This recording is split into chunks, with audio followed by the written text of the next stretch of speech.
Magandang araw po at welcome po sa Junjun's Backyard. At papakainin po natin ngayon yung ating mga alagang kambing. Gamit po yung Mother de Agua. Tara po, samahan niyo po ako. Kuha tayong Mother de Agua. Favorite ng mga kambing.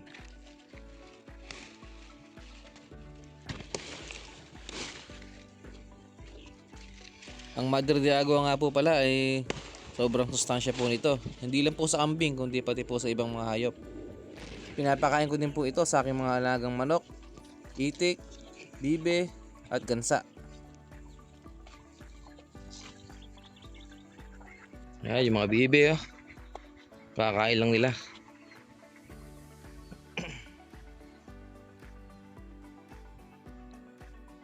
Kambing naman yung pakainin natin.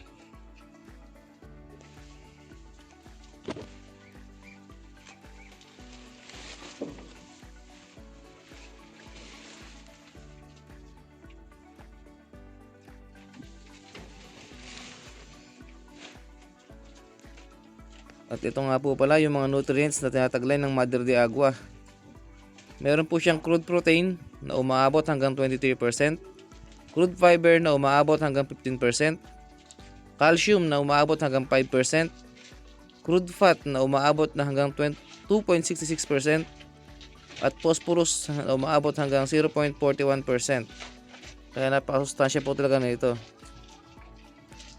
Madalas ko pong pinapakain ng Mother de Agua yung aking mga bisiro o yung mga maliliit na kambing para po makatulong sa kanilang mabilis na paglaki. Alam naman po natin na ang pinaka nakatutulong sa paglaki ng ating mga alaga o kahit sa tao ay yung protina, which is yun ang pinakamaraming sangkap sa Mother de Agua. Kaya advice ko po sa mga merong backyard farm dyan na merong mga alagang kambing, bibe, manok, magtanim po tayo ng Mother de Agua. Madali lang pong mabuhay ang Mother de Agua. Puputo lang po tayo ng sanga at tatanim po natin sa lupa. After 1 week po or 2 weeks, magtatalbos na po yon hanggang sa lumaki ng lumaki. At after lang po ng ilang buwan ay napakarami na po nating mapipitas na dahon ng Mother de Agua. Yung sa akin po noon ay inabot lang po ng 4 months. Nakapag-harvest na po ako ng mga dahon para ipakain sa aking mga alaga. Nagumpisa lang po ako sa 3 puno hanggang sa dumami na po ng dumami.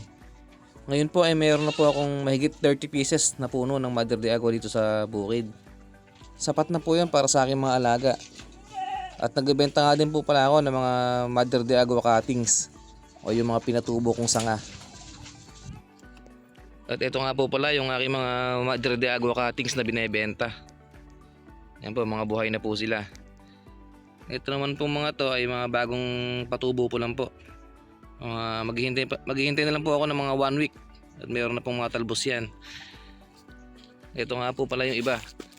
Nakalagay po sila sa mga plastic container para po ay madaling ilipat. Ang benta ko nga po pala dyan ay 100 pesos lang po ang isang container. Ang isang container po ay mayroong laman na 3 puno. Kaya sulit na po. Buhay na po sila. Hindi naman po puro Mother de Agua ang pinapakain ko sa aking mga alagang kambing.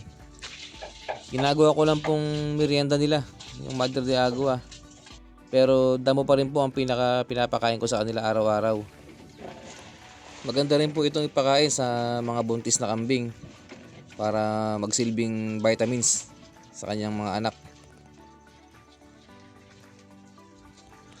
At yun lamang po at maraming salamat po sa panonood. Sana po ay nag-enjoy kayo. Happy farming!